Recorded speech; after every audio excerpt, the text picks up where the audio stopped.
General గా ముస్లిం సామాజిక ముస్లిం సమాజం కూడా బీజేపీ అంటే కొంత వ్యతిరేకత ఉంటుంది, హిందూ తత్వం అని చెప్పి. అదే ఎన్డీఏ పార్టీకి మీరు ఎలా సపోర్ట్ చేశారు, ఎలా ట్రావెల్ అవుతున్నారు? 100% ట్రావెల్ అవుతామండి. ఆ ట్రావెల్ అవ్వటానికి గల కారణం ఏంటంటే చిత్తశుద్ధి. ఏదైతే చిత్తశుద్ధి ఒక నాయకుడు ఉండాలో అటువంటి చిత్తశుద్ధి నారా చంద్రబాబు నాయుడు గారిని మాకు కనిపిస్తుంది. ఇప్పుడు కూడా మళ్ళీ నేను ఇంకోసారి రిపీట్ చేస్తాను, 2014 నుంచి 2018 వరకు ఇదే బీజేపీతో పాటు కలిసి ఉన్నారు చంద్రబాబు నాయుడు గారు. అప్పుడు మాకు జరిగినటువంటి అన్యాయం ఏంటంటే ఇప్పుడు కొత్తగా అన్యాయం చెప్పడానికి. అప్పుడు కూడాను ఆయన డెకోరం మెయింటైన్ చేశాడు. ఆయన ఆ డెకోరం మెయింటైన్ చేశాడు. ఆ 2014 నుంచి 2018 వరకు జరిగినటువంటి అనర్థాలు 2019 నుంచి 2024 మధ్యలో జరిగింది. అనేకమైనటువంటి అత్యాచార సంఘటనలు, అనేకమైనటువంటి మర్డర్లు, అనేకమైనటువంటి దాడులు, అనేకమైనటువంటి ఫాల్స్ కేసులు, ఇవన్నీ కూడాను పెట్టిన దాఖలా ఎవరి హయాంలో అంటే ఇదే వైఎస్ జగన్మోహన్ రెడ్డి గారి హయాంలో. మళ్ళా దేన్ని మనం నమ్మాలంటే ఏదైతే మేము ఎక్స్పీరియన్స్ చేశామో గతంలో దాన్ని ఎక్స్పీరియన్స్. దాని తర్వాత మీకు ఇంకో ఉదాహరణ చెప్తాను. భారతీయ జనతా పార్టీ 4% రిజర్వేషన్ కి వ్యతిరేకం అని చెప్పేసి పుంఖాలుగా మామూలుగా అసలు ఒక రేంజ్ లో ప్రచారం చేశారు. మీరు గమనించారో లేదో, చంద్రబాబు నాయుడు గారు, నారా లోకేష్ గారు చిన్న పిల్లలు 1కి 10 సార్లు చెప్పేటట్టుగా మీ 4% రిజర్వేషన్ ఎటువంటి ధోకా లేదు అన్ని సార్లు చెప్పారు, భరోసా ఇచ్చారు. భరోసా ఇవ్వడం ఒక ఎత్తు అయితే కనుక గెలిచిన తర్వాత అధికారంలోకి వచ్చారు. 4th జూన్ రిజల్ట్ వచ్చింది.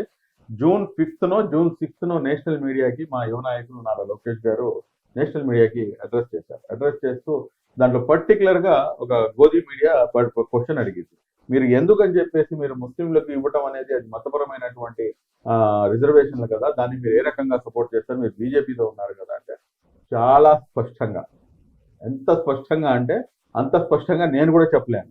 నారా లోకేష్ గారు ఇచ్చినటువంటి సమాధానం ఏమిటంటే ఇది సామాజిక న్యాయము, this is a social justice, this is not based on the religious reservation కాదు అని చెప్పేసి ఓపెన్ గా సమాధానం ఇచ్చినటువంటి నాయకులు.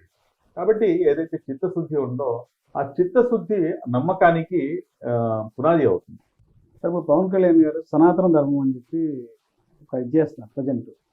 ప్రతి విషయంలో కూడా సనాతన ధర్మం విషయం మాట్లాడేటప్పుడు ముస్లింలు ఏదన్నా జరిగితే వాళ్ళంతా యూనిటీ అవుతారు, క్రిస్టియన్స్ అయితే అవుతారు, హిందువులు ఎందుకు కారని. అసలు ఈ సనాతన ధర్మం విషయాన్ని సడన్ గా ఎందుకు వచ్చిందంట ధర మీద కొంచెం నాకు తెలిసి ఆయన చెప్పాడు కానండి, నాకు అవకాశం దొరికితే కనుక నేను కూడా అదే మాట్లాడతాను. ఆయన అయితే ఇంకా చాలా సొఫిస్టికేటెడ్గా, చాలా చక్కగా, అంటే ఒక లిమిట్లో ఉండి అడిగాడు. నన్ను అడిగితే కనుక ఇంకా ఆయన రెచ్చిపోవాల్సింది, అసలు పవన్ కళ్యాణ్ ఇంకా రెచ్చిపోవాల్సింది. ఎందుకంటే అప్పటికైనా కానీ సిగ్గొచ్చేది. తిరుపతి లడ్డు వ్యవహారం సరే జరిగిందా జరగలేదా పక్కన పెడదాం, అది ఏంటనేది అది సుప్రీంకోర్టులోకి వెళ్ళింది కాబట్టి అది ఇదవుతుంది.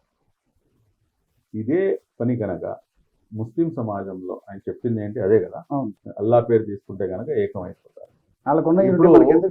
ఇప్పుడు ఆయన నా గురించి పొగడాడా లేకపోతే నన్ను తిట్టాడా, నాలో ఉన్న ఒక గుడ్ థింగ్ ని ఆయన వేరే వాళ్ళకి ఉదాహరణగా చెప్తున్నాడు. ఇప్పుడు క్లాస్ లో ఫస్ట్ వచ్చిన వాళ్ళ గురించి మిగిలిన పిల్లలకి చూడండి ఇతను ఎంత బాగా చక్కగా చదువుతున్నాడో, ఇమ్మీడియట్ గా ఏది చెప్పినా కానీ పని చేసుకుంటూ వస్తున్నాడు, హోంవర్క్ చేసి వస్తున్నాడు అని చెప్పేసి క్లాస్ లో టీచర్ చెప్తే అది తప్పు అవుతుందా? అది తప్పు ఎలా అవుతుంది? ఆయన నన్ను పొగుడుతున్నాడు, నా మతం గురించి పొగుడుతున్నాడు, మీరు చాలా చక్కగా మీరు అందరూ అయిపోతారు. మతాల మధ్య విద్వేషం రేపటి ఉండొచ్చు. మతాల మధ్య విద్వేషం అని చెప్పేసి మీరు ఎలా అనుకుంటారండి? మతాల మధ్య విద్వేషం రెచ్చగొట్టయితే కనుక ఆయన ముస్లిం సమాజానికి వ్యతిరేకంగా మాట్లాడి ఉండేవాడు. ఆయన ఒకవైపు సనాతన ధర్మం గురించి మాట్లాడుతూ రెండో వైపు నేను ఇస్లాంని గౌరవిస్తాను అంటున్నాడు, ఇంకో వైపు నేను క్రిస్టియానిటీని గౌరవిస్తాను అంటున్నాడు. ఆయనకి పిచ్చి క్లారిటీ ఉంది.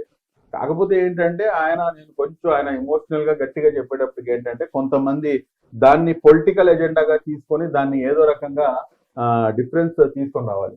అవును, నేను మొన్న తిరుపతి వ్యవహారం లడ్డులో చూశాను, 10 మంది అండి. ఇప్పుడు తిరుపతి లడ్డు ఇస్తే నేను కళ్ళ ముందు నేను అనేక మంది చూశాను, చెప్పులు ఉడిచేస్తారు, చేతిలో పెట్టిన తర్వాత కళ్ళకు అద్దుకొని తిని దానిలో ఉన్న చిన్న చిన్న పార్టికల్స్ ని కూడా వదిలిపెట్టరు, అంటే కింద పట్టడానికి ఇష్టపడరు. మీకు భక్తి ఉందా? భక్తి ఉంటే ఒక 10 మంది యూనిటీ ఎందుకు 10 మంది వదిలే పవన్ కళ్యాణ్ గారు చెప్పింది పక్కన పెట్టండి, 10 మంది బయటకు వచ్చారా?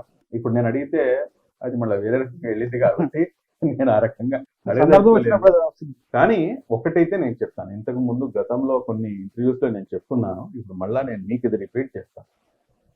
చూడండి, నేను చాలా పర్టికులర్ గా నమ్మేటటువంటి అంశం ఏంటంటే, ఎవరైతే ఏ మతాన్ని అయితే ఫాలో చేస్తున్నారో ఆ మతం ఏం చెప్తుందో ఆ మతానికి ఫాలో చేసే వ్యక్తికి తెలిసి ఉండాలి.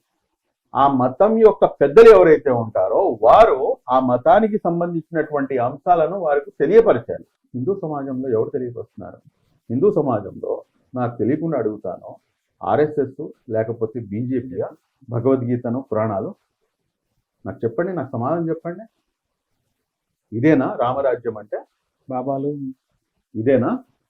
నాకు తెలిసినంత వరకు నేను చదువున్నా, కాస్త కూస్తో నేను చదువున్నా. ఎక్కడ దూరం దూరం దాకా అసలు పొంతనే లేదు, సంబంధాలు ఉన్నాయి. సంబంధమే లేదు. మీరేమో పుంకాలుగా మీరు వాట్సాప్ యూనివర్సిటీలోనేమో మీరు పూర్తిగా విరుద్ధమైనటువంటి ప్రచారం చేస్తున్నారు హిందూ సమాజానికి.